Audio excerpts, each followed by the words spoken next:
দেখুন, আমরা সবাই জানি আমাদের দেশের যশস্বী প্রধানমন্ত্রী নরেন্দ্র মোদীজিও আহ্বান করেছেন যে ওয়ার্ক ফ্রম হোম এবং এই যে জ্বালানি যে সংকট পরিস্থিতি তৈরি হওয়ার আগেই আমাদের সবার সচেতন হওয়া দরকার। তো তার নিরিখে উনিও ওনার কনভয়ে কাটতি করেছেন। আমাদের মুখ্যমন্ত্রীও এবং আমাদের বিভিন্ন মন্ত্রী এবং আমাদের নেতৃত্বরা অনেকেই এই প্রধানমন্ত্রীজির যে সাড়া সেখানে সার্থক রূপ দেওয়ার জন্য আমরাও সেটা চেষ্টা করছি। গতকালকেও দেখেছি অনেকে মাননীয় মুখ্যমন্ত্রীর কনভয়ে কাটতি করা হয়েছে, গাড়ির সংখ্যা কমানো হয়েছে। আমাদের মন্ত্রীরাও বিভিন্ন জায়গায় যাচ্ছেন তাদের কর্মসূচিতে, সেখানেও যতটুকু সম্ভব সেটা তেল সাশ্রয়ের জন্য সেটা ওনারা করছেন।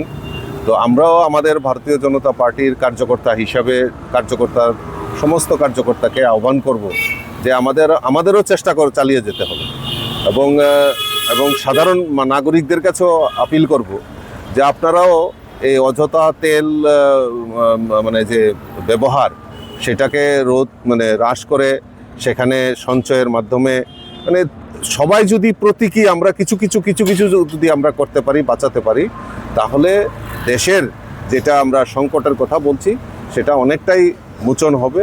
এবং আমার দৃঢ় বিশ্বাস মোদিজির নেতৃত্বে দেশ যে বিকশিত জায়গায় চলে যাচ্ছে, তো আমি আশা করি যে আমরাও ভারতবর্ষ এই যে কঠিন পরিস্থিতির সময় আমরাও নিশ্চয়ই মোদিজির সঙ্গে সাথ মিলে আমরা এই দেশকে সুরক্ষা এবং দেশের সমৃদ্ধি বৃদ্ধির লক্ষ্যে আমরা সবাই একজোট হয়ে কাজ করব।